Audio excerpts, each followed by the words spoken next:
Certainly the most enigmatic character that surfaced during the course of the research for this book was the Colonel.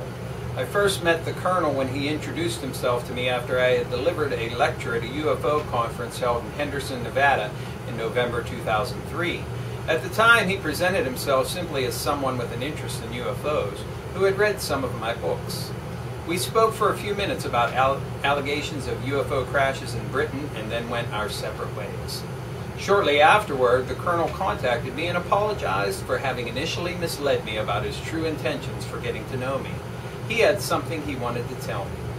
Having spent 15 years operating deep within the heart of American intelligence, the Colonel claims that in 1969, while working with the Defense Intelligence Agency, he read a top-secret document that, as far as he is concerned, laid to rest the tales about flying saucers and alien bodies recovered from the desert of New Mexico in the summer of 1947, and told the true story about the Roswell events. That's from Chapter 10, Desert Secrets, in Body Snatchers in the Desert, The Horrible Truth at the Heart of the Roswell Story by Nick Redfern, a book I highly recommend and an author I highly recommend. I interviewed him on my Blog Talk Radio show. The archives are up if you want to check that out.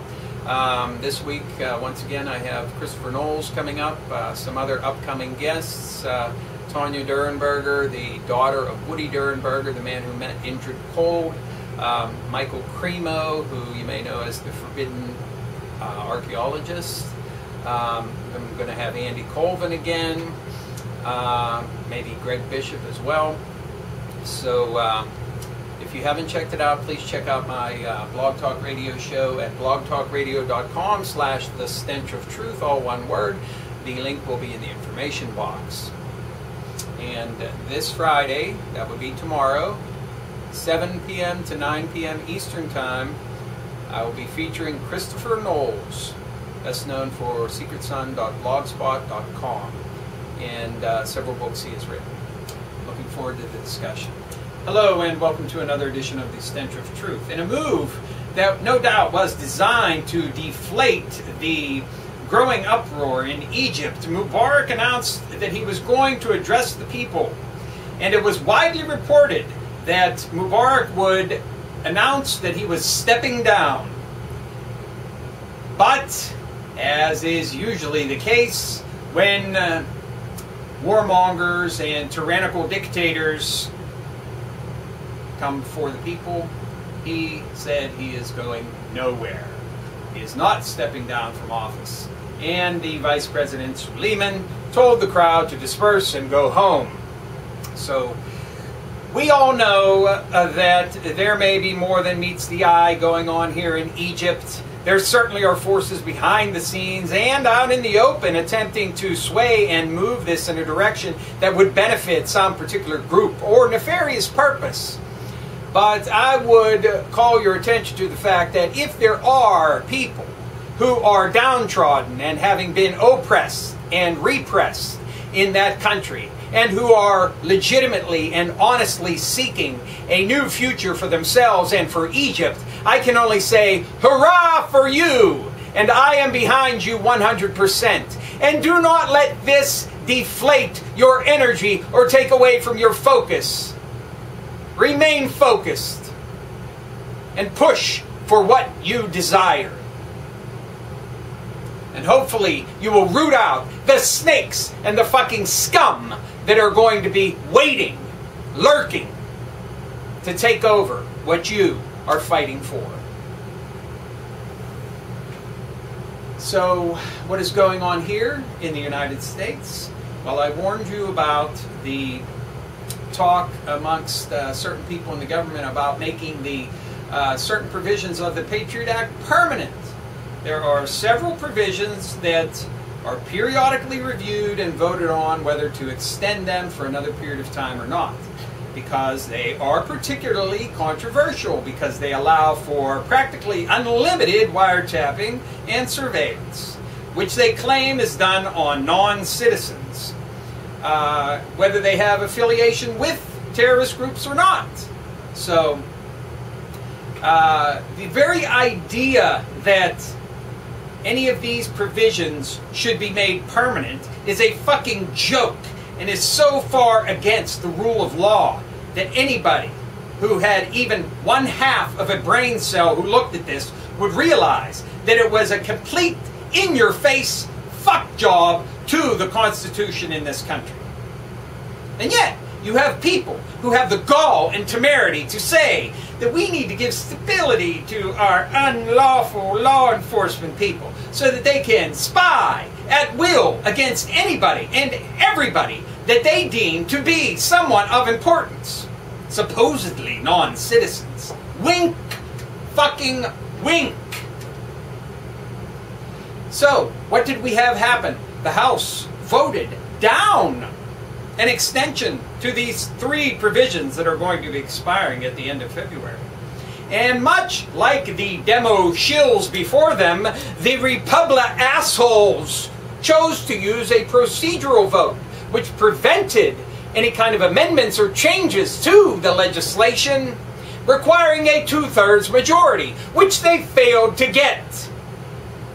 Some have hailed this as a victory. It is not.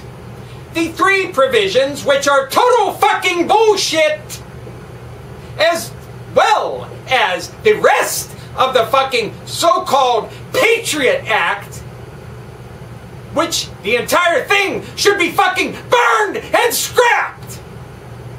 But these 3 provisions that periodically come up for review should be thrown out into the fucking garbage where they belong. But rest assured, the demo assholes and the Republic shills will certainly get around to extending these 3 provisions, and may, through the work of those in the Senate, get around to making them permanent. And while they're at it, they may add some provisions to make it the color of law to further surveil American citizens. Because it's not enough that they jam their hands down your pants in the airport and take a naked picture of your fucking body while irradiating you if you attempt to, by God, travel somewhere by a fucking plane. No, no, no. And it's not good enough that they have these vans running around shooting rays into your fucking house to root out terrorism without your consent, without court orders, and without any kind of legal authority to do so. No, no, that's not enough. And it's not enough that they go around with infrared-seeking cameras to look into your fucking house and see you fucking your wife or husband.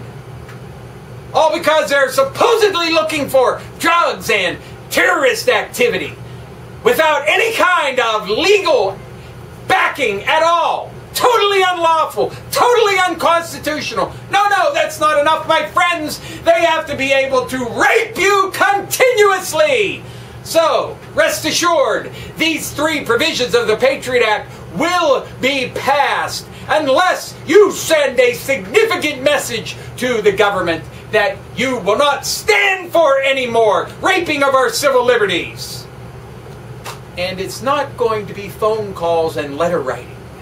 It's going to be marches, it's going to be protests, it's going to be strikes, it's going to be shutting down fucking commerce and shutting down this entire fucking country. That's it. That's it. So, I want to point out one thing to the Tea Party supporters out there who were very happy and elated to get their candidates into office, thinking that they were getting something, thinking that they were getting someone who had some respect for the rule of law and the Constitution in this country. I want to tell you right now, please, sit down. It's going to hurt. It's going to fucking sting. You are going to be fucking pillaged. And by the time they're done with you, you are going to rue the day you voted for the fuckers in the first place. Because they are the exact same thing as the Republicans and the Demo cunts. And so far as they're respecting the Constitution, you can jam that up your ass too. Because I'm sure every one of these fuckers will be right there behind extending the unlawful, unconstitutional, fucking surveillance provisions of the fucking unconstitutional Patriot motherfucking Act. So, get over your sting now. And be prepared for the real ass raping that's going to be coming in the future.